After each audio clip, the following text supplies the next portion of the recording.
Let's start by giving a general definition of practical effects. A practical effect is any object or effect created physically without the use of post-production techniques. Let's also show our timeline for this era, which is going to be from about 1900 to 1940. During this era, practical effects were focused on two main purposes: costumes and sets. They were also made to be repeatable and controllable, just like a stage play. The first movie we're going to be talking about is actually slightly off our timeline since it was made in 1896. This is Le Manoir du Diable, or The Manor of the Devil, and is considered the first horror film ever. The only practical effects used are costumes, as the set just seems to be a house with no major changes made. The next movie on our timeline is from 1903, Le Monstre, or The Monster. This is one of many French short films from before the 1910s. It features much grander set and prop design than the previous films of this time. In 1920, we have The Cabinet of Dr. Caligari. This film shows how much has changed in the last decade. The camera is moved around a lot more, and rather than one or maybe two sets, there are quite a few throughout the film.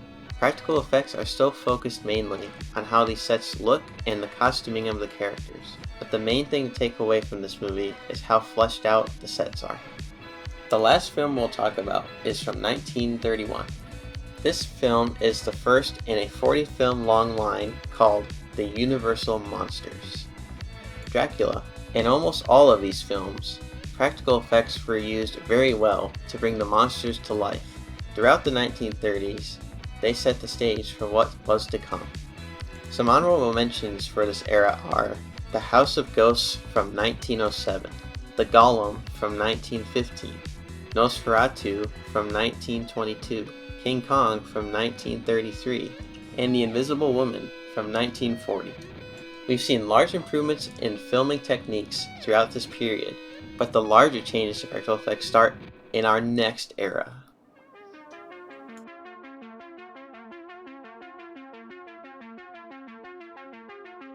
Practical effects throughout this era had some major enhancements.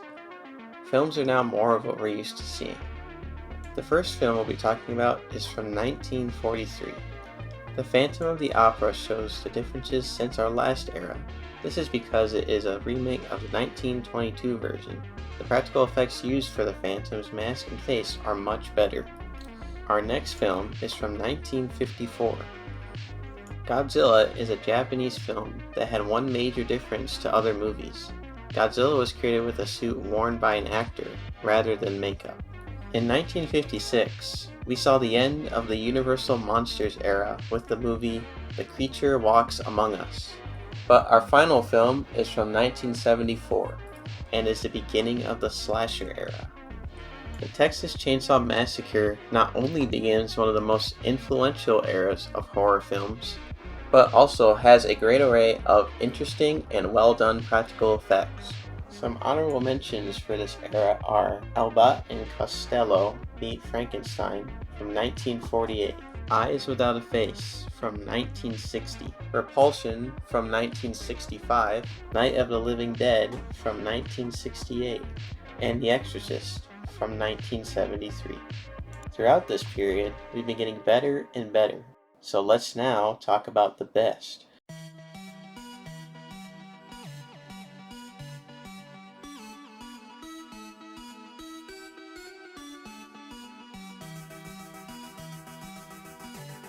The first film we'll be talking about is from 1975. Jaws was one of the first films to have a fully animatronic character, which of course was the shark. Even if it had some malfunctions during the filming, it was a very large step for the film industry. Our next film is from 1980. The Shining is well known for its psychological horror, but the practical effects used for the physical horrors were very well done. One great example of this is the infamous bloody elevator scene. Our next film marks the end of the slasher era in 1984. A Nightmare on Elm Street used many different techniques throughout the film.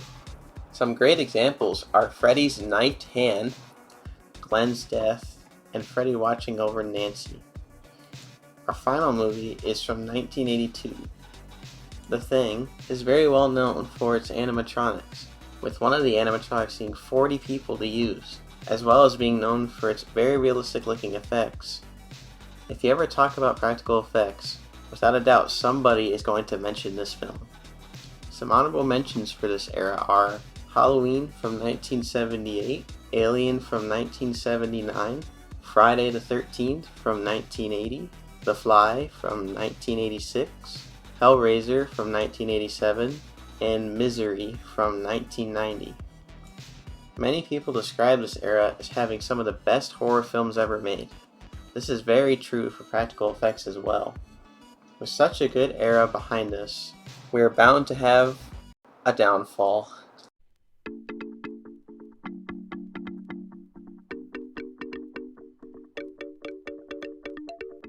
Those three letters are, of course, CGI. Computer-generated imagery are special effects created with the aid of computer software. Even though we just mentioned this being the downfall of the Golden Age, the beginning of this era started off somewhat strong. CGI was used as a way to enhance already great practical effects. Our first film shows this in the year 1994. Wes Craven's New Nightmare used CGI in many ways, but the main way was to enhance pre-existing practical effects. This movie had a budget of $8 million, and even though it barely made twice its budget in the box office, the effects used still hold up to today's films. Another movie that did this greatly came out in 2004. Saw is a part of a long-running series of films, and you can see why. This film uses all practical effects, and a lot of them. Throughout the film, there are many gruesome deaths that are all made practically. CGI was only used for touch-ups. The issues with CGI become more apparent with our next movie, which came out in 2011. The Thing, a prequel to the movie with the same name from 1982, had large shoes to fill. It started off strong with a completely practical approach, but test audiences did not like the quote-unquote dated look. Since they had a budget of $35 million, they completely reshot the film in CGI. The next two films are part of an ongoing series from 2016 and 2022. Terrifier was completely practical, not even a hint of CGI to fix errors. They only had a budget of $55,000, and the effects they made with it were spectacular. Terrifier 2 was almost completely practical, only using some CGI to enhance practical effects. This film had 5 times the budget of the first at $250,000, but all of that money was crowdfunded. The takeaway from the films we've shown is that most smaller budget productions will use a lot of practical effects, whereas films with a larger budget will use more post-production techniques like CGI. Some honorable mentions for this era are Scream from 1996, Freddy vs. Jason from 2003, Hereditary from 2018, Midsommar from 2019, and an upcoming film for a series that hasn't had a movie in 14 years, Final Destination Bloodline, coming in 2025. As we move through the decades, there have been many amazing changes to practical effects, but the most consistent part of it all is that practical effects breed innovation.